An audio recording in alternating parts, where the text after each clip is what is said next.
As you begin to build backlinks, it's very common to feel like you should always link back to your homepage.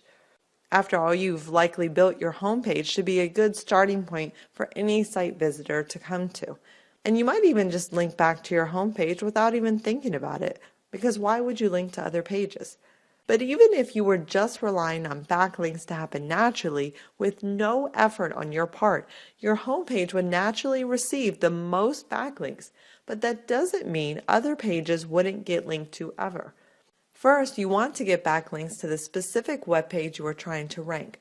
So for example, if your website is about dog training and you want to rank for the word dog chew toys, you'll want to build some backlinks to your product pages for that particular keyword.